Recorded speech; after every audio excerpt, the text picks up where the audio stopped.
오늘 또 함께 예배하는 여러분에게 하늘의 은혜와 기쁨이 충만하기를 주의 이름으로 축복합니다. 오늘은 찬송가 449장, 신명기 17장 14절로 20절의 말씀을 함께 나누겠습니다. 오늘은 우리 성도가 가지고 있는 권리와 의무에 대해서 좀 말씀을 드리려고 합니다. 우리가 대한민국 국민으로 살아갈 때 국민으로서 지켜야 될 의무가 있는가 하면 또 권리를 누릴 수 있다 이렇게 말씀드릴 수 있는데, 국가의 한 구성원으로서의 어떤 권리와 의무가 있는가 하면 우리가 성도로서 가지고 있는 의무와 권리가 있다는 거예요. 보통 우리가 세례교육할 때 그런 말씀을 드립니다. 세례교인이 되면 세례교인이 되기 이전에 원입교인일 때하고 어떤 부분의 차이가 있느냐. 세례교인이 되면 성찬에 참여할 수 있는 권리가 생기고요. 이 공동의회에 참여해서 공동의회에서 결정하는 선거 부분, 그리고 또 예결산 부분, 중요한 결정들에 대해서 참여할 수 있는 그런 참정권이 주어지는 것이죠. 그리고 선거권과 피선거권도 주어지게 되고, 또는 영적 돌봄에 대한 청구권도 주어지게 되는 것입니다. 의무가 있는 것입니다. 반대로 의무는 기본적인 예배에 참석해야 된다. 그리고 11조를 비롯한 여러 가지 헌금에 대한 그런 의무가 생기고요. 주일 성수에 대한 의무가 생기고요. 교회 안에서 일어나는 여러 가지 봉사하는 일들에 대해서, 그리고 전도하는 일에 대해서, 또는 교회의 어떤 치리에 대해서 순종한다고 하는 그런 부분들에 대해서 의무가 생기는 것이다 하는 걸 말씀을 드린 바가 있습니다.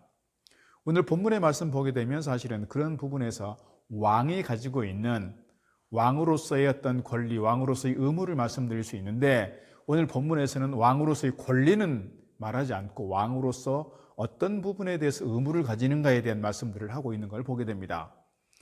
우리가 잘 아는 것처럼 지금 이 상황 속에서는 신정국가 체제입니다. 하나님께서 친히 왕으로서 이스라엘을 통치하고 있고, 하나님의 사람인 모세를 통해서, 그리고 그 다음에 이어서 여호수아를 통해서, 여호수아 이후에는 사사들을 통해서, 그리고 사무엘을 통해서 이렇게 계속해서 이스라엘을 다스려가는 그런 신정국가 체제입니다.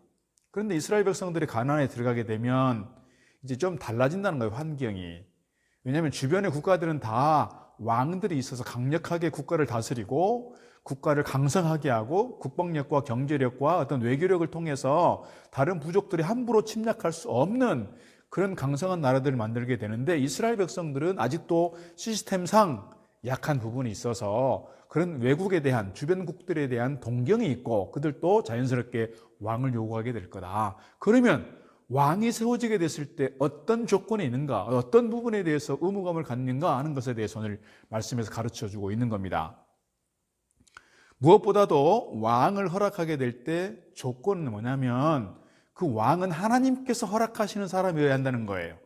우리가 말하면 지금 우리가 투표를 해서 대통령을 세우는 것처럼 이런 어떤 시스템이 아니라 하나님께서 하나님의 사람을 통해서 지목한다는 거예요. 그래서 처음 왕을 세울 때 하나님께서 사무엘을 통해서 사울에게 기름 부어 세우셨고요. 그 다음에 하나님께서 사울을 패하게 될 때는 하나님께서 다시 어린 다윗에게 기름을 부어서 그를 다시금 왕제로 삼고 왕을 이어받게 하는 걸 볼 수가 있습니다.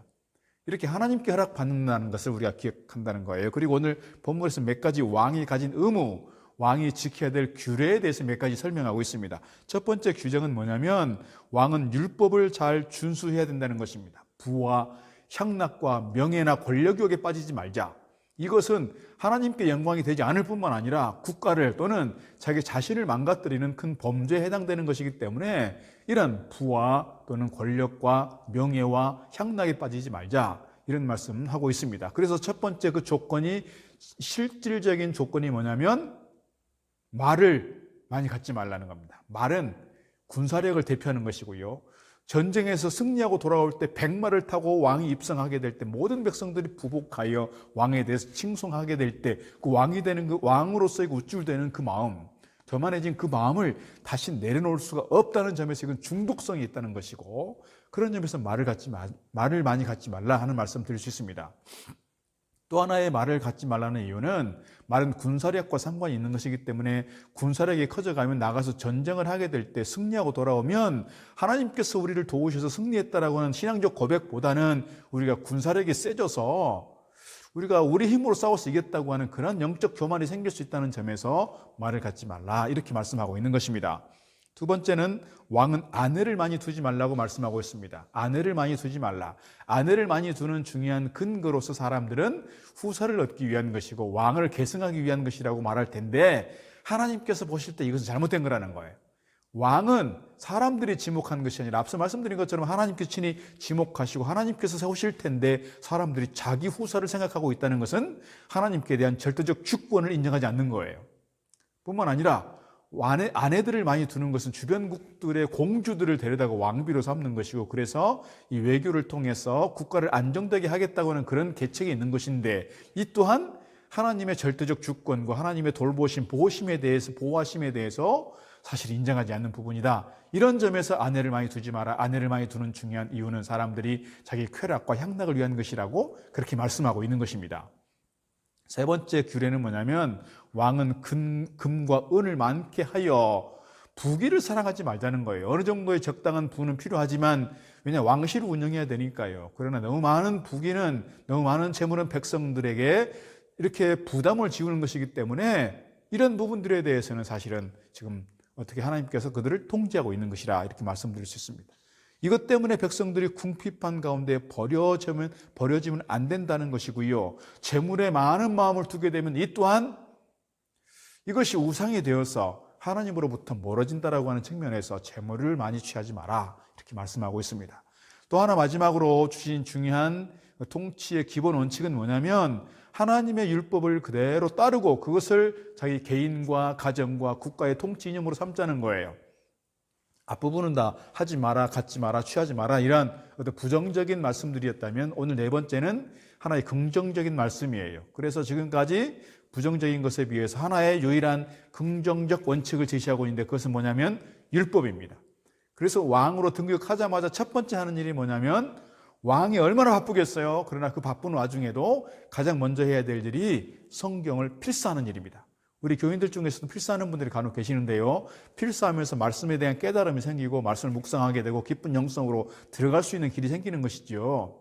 오늘 왕이 얼마나 정사를 돌보고 국정을 살피는 데 있어서 바쁘겠지만, 하나님 말씀을 필사하고 그것을 어디에 보관하는 것이 아니라 자기 항상 옆에 두고 자기가 쓴 성경, 자기가 쓴 율법을 자기가 읽고 묵상하도록 되어 있습니다. 그래서 매일매일 말씀을 묵상하고 국정을 살피고 말씀을 묵상하고 하루를 시작하는 거예요. 오늘 우리가 새벽 기도를 하면서 하루를 시작하는 것처럼 말이죠. 얼마나 많은 일들이 있고 그 많은 일들이 무거운 일이고 중요한 일이고 바쁜 일일 수 있지만, 하나님 말씀을 떠나서는 아무것도 할 수 없다라고 하는 그런 원칙을 얘기해 주고 있는 것입니다.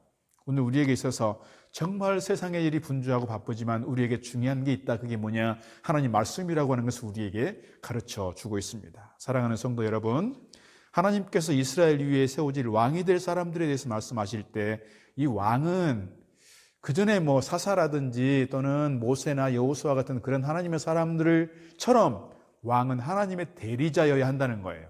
그런 점에서 하나님의 대리자로서 어떤 명예와 부귀와 향락을 쫓아가는 것이 아니라 말씀의 사람으로 살아가야 한다는 거. 어떻게 보면 한 나라의 왕으로서라기보다는 어떤 수도원의 어떤 수도사처럼 그렇게 엄격한 원칙을 얘기하고 있는지 모르겠습니다. 그러나 하나님의 나라, 하나님께서 택하신 백성들인 이스라엘을 다스리는 왕으로서는 이런 기본적인 원칙이 필요하다는 거예요. 그런 측면에서 왕이 누리는 특혜, 왕이 가지고 있는 권리, 이것은 말하지 않아도 자연스럽게 생겨날 것이고요. 오늘 말씀에서는 왕으로서의 의무, 왕으로서 지켜야 될 규례에 대해서 계속해서 말씀하고 있습니다. 오늘 우리가 성도로서 또는 교회 안에서 여러 직분을 가지고 있는데, 이런 직분들을 감당해 갈 때 이런 의무에 충실한, 어떤 소명에 충실한, 우리에게 주어진 역할과 사역들의 사명에 충실한 그런 목사, 그런 장로, 그런 권사, 그런 집사, 그런 교사, 그런 찬양대, 그런 어떤 봉사자로서의 어떤 모습들을 우리에게 요구하고 있는 것입니다. 우리가 어떤 권리를 가지고 있는 것보다도 우리가 기본적으로 가져야 될 이러한 사명과 이런 어떤 의무에 충실함으로써 우리 공동체를 건강하게 세워가고 하나님께 영광이 되고, 또는 우리의 삶에 있어서 우리 후손들에게 있어서조차도 많은 사람들에게 좋은 모델이 되고 귀감이 되는 그런 믿음의 사람들로 서게 될 줄로 믿습니다. 이러한 하나님의 사람으로서의 의무에 대해 충실함으로써 하나님께 늘 영광이 되는, 그리고 하나님을 기쁘시게 하는 믿음의 용사들 다 되기를 주의 이름으로 축복합니다.